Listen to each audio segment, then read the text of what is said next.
The novel study that we focus on is A Wrinkle in Time. And within that novel, we focus on informational writing, explanatory writing. We do a little bit of argumentative writing as well. And the main purpose is having them think about and address and be able to identify and explain theme, setting, plot within the novel, and then making connections to the outside world and through other texts. Our unit that we're going to be starting today is called A Wrinkle in Time, and we're going to focus on the novel study of it. And within that, we're going to focus on setting and theme.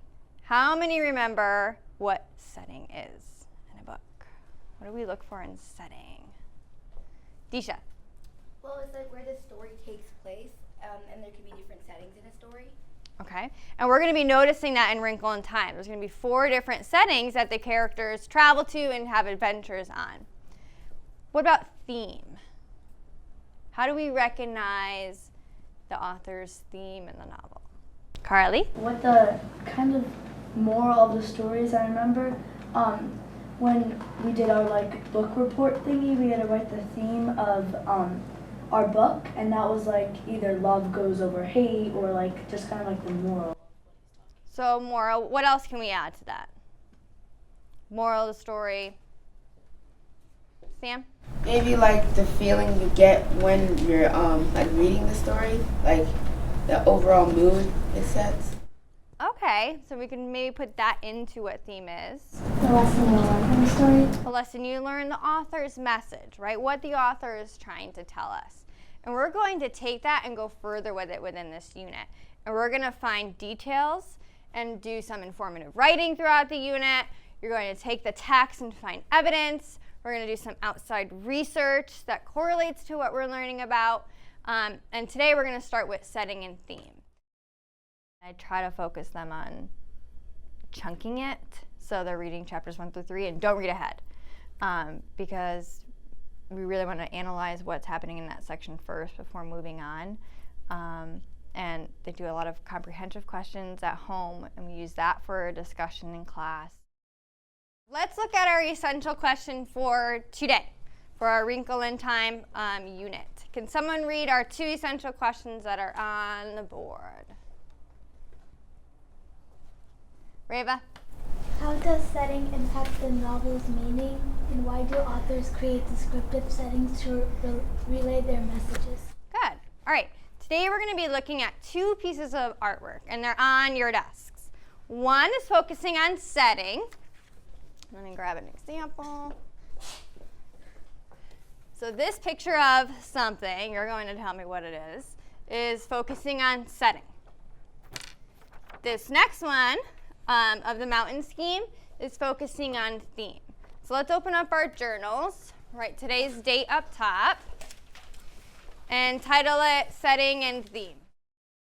One of the first hooks is showing them 2 pictures focusing on setting and theme. And I chose to find a landscape picture and a picture of a diner through one of the resources that I found online, and to really move away from a textual source and focusing on a picture to have them think about it in a different way, and kind of for them to see what would you see, what would you hear, if you were in that picture, what is the purpose of that picture, why do you think it was drawn, to really get them start thinking about setting, about theme.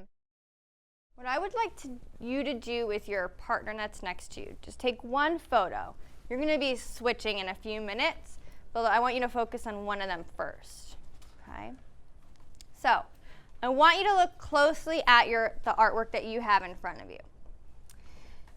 And I want you to tell me what details has the artist included to make this setting look real to you. Okay? So this is the one if you're doing the setting. So if you're doing the diner looking one. Okay? What would you see, hear, taste if you were in that photo? Okay? Where might this restaurant be located? What time period do you think it might be in? What might you see that makes you see that? So you're going pulling information from what you're seeing. Any questions on the setting one? Okay, let's look at the theme one. If you're going to start with theme one, I want you to describe what you see in the foreground and the background. When you're looking at this one, the theme one, I want you to figure out what main idea or theme is the artist trying to communicate to you. Okay? What do you see in the painting that makes you see that? So you need to prove it. Okay? What in the picture makes you see that? Makes you think that that's his theme. And how does the artist use details to convey the theme? Okay? Any questions on setting and theme? All right, spend 5 minutes. Someone tell me what you're going to do first. Yeah, exactly. What do you think it is? Steak and shake? An old steak and shake. Like a 1960s, like old diner. Okay. And then there's like the napkin down here, and there's like the paper and the pie. And nature like is there nature. Or I feel like I've seen it in the morning. Nature has its own. In the morning? Like Not in people the go morning, there in the morning? In a movie. In a movie? Like there's a diner kind of that looks like this by the Fox. That's what it Okay. reminds me of. Good. When you walk around, you see the different interpretations of what the kids are seeing within the picture. So, for example, one student was looking at that landscape picture, and they were discussing, oh, there's the father and the son and the dog, and they're having, they're at peace. Another group member saw, oh, the light is shining from the sun, and they're coming from a dark place to a light place. Or another group had also mentioned that it might be set later in time where they're realizing this father and son with the dog are looking at industrialization happening. So they're seeing communities starting to get built when maybe there was nothing and it was serene. And then, What did you write so far? 3D like sinks and like flat like characters. They're like in a peaceful place. like Peaceful place? Yeah, type of place. What makes you say that? Because like it seems like they have no worries, like nothing's bothering them. They look so relaxed. Like there's like Who's in the Who's in the photo? a person and a dog and colorful trees. Okay. Think about what time of year it might be. Well, there's trains and So to encourage the quiet ones in the back room that have really great ideas but are afraid to raise their hand, I look and ask them, look at their responses that they may have written and say, oh, I want you to say that. When I ask this question, raise your hand, I'm going to call on you. So the circle of knowledge is just really tiering your questions and not asking the yes or no, but asking the why, the how, what makes you think that, what's your evidence, how would you describe that in a different way to someone else, and working together as a class to figure it out and to bounce off ideas and have that, oh yeah, I never thought about it that way. Let me raise my hand and add to what she's saying. Okay, now that you've read chapters 1 through 6 in A Wrinkle in Time, we're going to talk more about the setting and theme that you're finding so far through the different planets that the characters go on. So let's relook at our essential questions. Madeline, can you read our first one? How does setting impact the novel's meaning? Okay. So based on your reading, remember the activity that we did that looked at the 2 different pictures and the one about the painting, one of the diner? Remember that one? Yeah. Okay. Based on your reading in that activity, how do you think setting impacts the novel's meaning? And you can use that activity, you can use from what you've read so far in The Wrinkle in Time. Like if you have like a dark and gloomy setting, then the novel would probably be like a dark and gloomy novel. But like if everything's happy and lively, the story, like the moral of the story, would probably be happy, and it would like really. Okay, so the setting and the feeling kind of go together. Pragya? It's kind of like what Monavi said, but if everyone's all happy, you wouldn't be in like a dark and gloomy place. You'd be in like a sunny place where like everyone's happy. And if there was like something bad going on and everyone was mad, it wouldn't be like a sunny place. It would be like a dark and gloomy place. Okay, so what have we noticed so far in A Wrinkle in Time then? When the characters go to Uriel, the Gray Planet, or Camazotz. Remember Meg and Calvin? What kind of feeling do you get on Camazotz? I'm gonna go there. It's kind of like the creepy one. Brandon?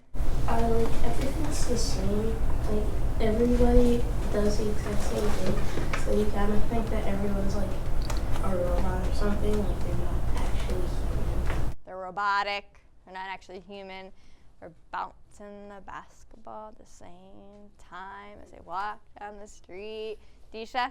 I think it makes you feel like eerie and mysterious or like suspicious because like it's like total conformity, so everyone's doing the same thing at the same exact time. Okay. What do you think the message of that planet would be? Why do you think the author included Camazotz in her story? Yeah. Maybe to remind you to be different, not be the same as everyone else, to follow your own ideas and thoughts. Okay. Let's look at our second essential question. Why do authors create descriptive settings to relay their messages? We kind of talked about this when you were discussing it. Why do you think the author describes in detail and shows us exactly who's on each planet, what they do, how they interact with the characters? How does that help us understand the overall theme of the entire book? I think it makes the book interesting, and I think it adds color to it. Like, every little thing you put in it, it's adding like more events and making the book colorful and more interesting to read. What do you mean by colorful? Like, when you added Uriel and the Gray Planet and Camazotz in there, they're all three totally different things, and I think of them kind of like cultures, like different cultures, and they just like kind of like go together, and they just make like one book interesting. Like, the reader wants to keep on reading, not close the book. Do the characters react differently on each planet? Yes. So when you have those, you know, she uses figurative language in her writing.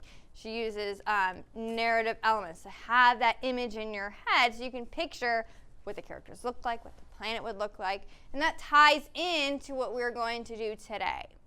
So if you look at your settings on your planet, the blue activity sheet, what you're going to do with individually or a partner at your table, you can choose, you're going to describe that setting for us, okay? And you're going to look for specific details within each chapter, and I've written the chapters on the board for each planet, and you're going to look for vivid details that describe that setting. Kind of draw what you think, based on what you read, how that planet would look, okay? Flip it over. I also want you to focus on the characters, how they are reacting to that planet, okay? What they are going through, and then discuss a theme that you think that planet would be, okay?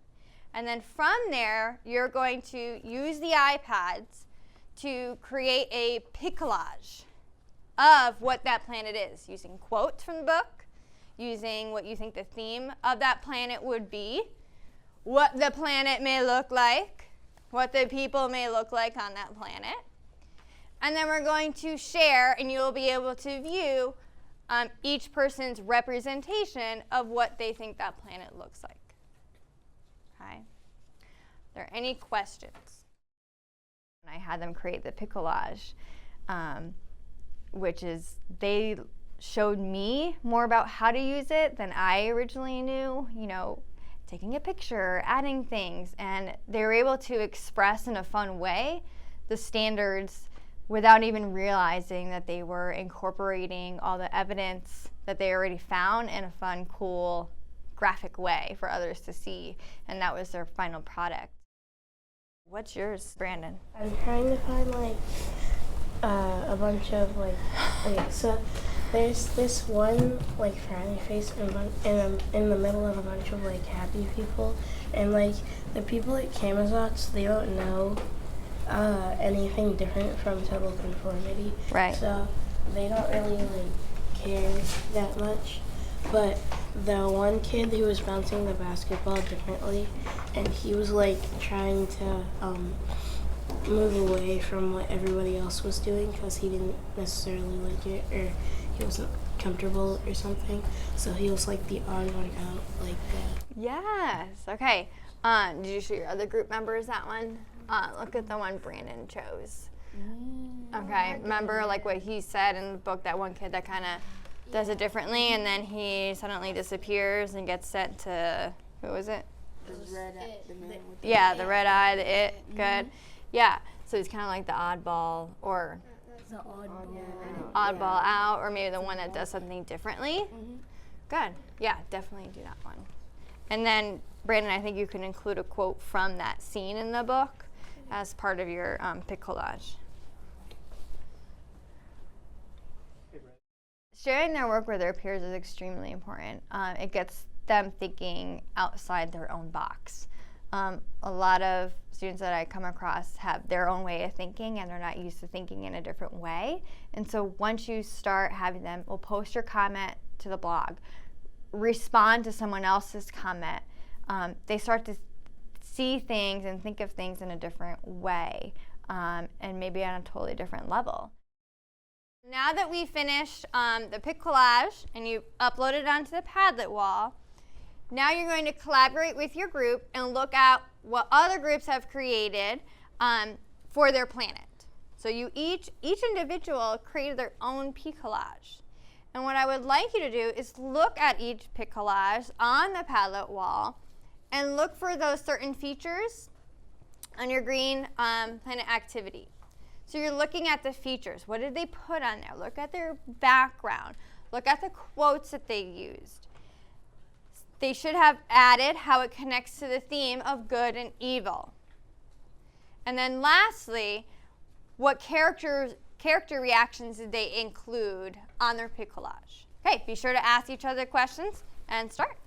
Should probably be anxious and angry. Should we go to Camzots next? Yeah. Yeah, and look at the difference between Uriel and Camazotz, because you're going to see different things. All right, so what are you noticing between? Look at Camazotz. Do you all in Camazotz? Yeah. Okay. When you get there, look at specifically the difference between what you saw on Uriel and now what you're seeing on Camazotz. And what are you seeing? Share out. Okay, so I'm seeing that the background is more like this one has dots on it. They're all the same. Yeah. Like Okay. this one. So And even then- if it's beautiful, like Euro, I don't think it shows more because it's all the same. And I think Euro is like more different. It's more unique. Okay. Most of these are gray.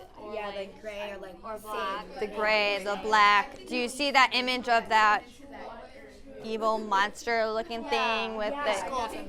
Yeah. I saw a puppet. Why do you think they included the puppet? I actually. With the talented and gifted, I added in the metaphorical lesson, the circle of knowledge lesson, a compare and contrast lesson that really gets them to think abstractly and a higher level of thinking. Now we're going to start our metaphorical lesson. And if you can hear the music, we're going to pretend that we're in an art gallery today, okay? And if you notice around the room, there are 5 quotes, questions, to get you start thinking abstractly. And with your partner, you're going to go to each number. You're going to write at least 1 or 2 responses. And then you're going to rotate. If you agree with a response that someone has written, you're going to put a little check mark. Okay? Are there any questions? Okay, quietly get up. Choice. What has a strict form, but you have choice? Yeah, I was thinking. What did you guys add? We're still thinking of You play sports, right? No, 'cause like you can like go any way you want. You can pass it to whoever you want, but the goalie has to do it straight. The format is you have to be in certain places. Like a play, you have to follow the play in order to make it all work out. But then once you like do all the play, like say like run up the middle. Once you run up the middle, you can do whatever you want. Good. Peer pressure, mostly. How might your choices lead you down the wrong path? So if you fall into peer pressure, then that might lead you to say falling into peer pressure.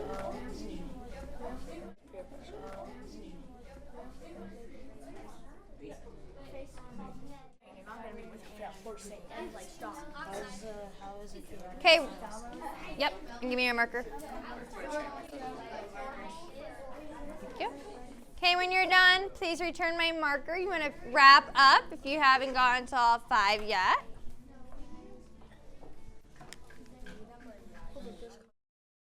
To make it engaging, I think it's important to make sure that they always have a response, either written down or discussed prior, maybe buddy to buddy, then do whole class. I never start out with whole class first, because you're going to sometimes get the same hands in the air with, always the ones always responding. Now that we've ended our carousel activity looking at some abstract thinking, quotes, and questions for you, why do you think it's important to have free will within a structured life? Think about your life and think about Meg's life and the journey that she goes on within the novel. Yes. Well, because if you make a wrong choice, you make a mistake, and you learn from your mistakes. So basically, you're building up on your character, I guess, because you're learning from what you've done wrong. So you're continuously learning and figuring out what the choices are, they good or bad, and what happens afterwards. Okay. Yeah, Aaron. To back off hers, where she said that it builds character in a society where you don't have free will, it just doesn't. You just are like everyone else and do exactly what other people do because you don't have any mistakes that build your character. And how does Meg in the story represent free will and the choices that she makes? How do her choices impact her journey? Pragya? Like she's really stubborn and she makes her own decisions for herself. Like she doesn't care what other people are thinking or what they say she should do. She does what she wants to do. And I think that's how you should do it. I think you should make your own decisions for yourself. Okay. And does she learn throughout the book the positives and negatives of that? Okay. In what ways? Carly? So, like, she learns that being stubborn, like, she shouldn't be that stubborn before because she didn't notice how, like, she didn't have many friends, but then she got Calvin. And she kind of noticed that, like, why be stubborn when you can be, like, happy and, like, because she kind of, like, really likes him and stuff. Okay, yeah. Like, Meg, when she decides to go back to get Charles Wallace, it was probably a good decision to, like, go and get Charles Wallace. But then, like, before, when she was mad at her dad for leaving Charles Wallace behind, that was probably a bad decision. And then the hairy creature, like, made her understand that that was probably a bad decision. I think A Wrinkle in Time is, could be, read with any kind of student, with all students. It's just a matter of what you want to use and pull from your students. If you have really concrete thinkers, you just level the activities, just do the comm questions, have more one-on-one discussions, have more group discussions rather than independent work where they're going to do their work at home, they're going to think about it in kind of the way that you want, lead them to think, lead them on their path to get the end result. With other classes that I've taught this with, we did more hands-on, so a lot of it was done more in class, and I didn't do the metaphorical lesson or the compare and contrast, but I showed them clips from the video and had them make connections in that way, versus thinking in such an abstract way. But you're always pushing and challenging the students to expand their thinking, expand the way that what they're learning about. But if you have students that struggle through the reading, you really need to go back and do chapter by chapter and talk about it. And you could still end with the same product, but your tiering and your expectations are different. The Georgia Longitudinal Data System is relatively new for us at River Trail, but Amy's one of my leaders in that. she goes into that and she looks at her students from the past year to see what skills they are bringing to her so that she can capitalize on those going forward. And certainly, anybody could do that now that that tool is available to us. Now we finished the novel, okay? And one of them was how does setting impact the novel's meaning? We kind of touched about love. We did things about love and evil, or the good and the bad, right? Looking at the different pictures and creating and doing the metaphor lesson. If we put all those planets together and think about all the settings that happen within the novel, the ending of the story. How does all the settings that the author includes impact what essentially is the meaning of the novel, the theme of the novel? Yeah. Well, since there were like different like planets, like Uriel's a gray planet and Camazot's, like Uriel was like happy and it gave you like a good feeling. But then the gray planet had like a dull, it was all gray. You were kind of iffy about it, but Camazot's, you're like, this is really weird. Okay. So like it kind of like tells you that there's like good and there's evil, but most of the time good will prevail. Love prevails. And how do we know that from our understanding of the book? From when she defeats it at the end with love for Charles Wallace. Right. Okay. Any other? I found that I have high expectations for my students because every one of them can do it. And I think all students need to be pushed and they need to be challenged. And when you start creating those expectations, you see them start to shine and start to be more confident.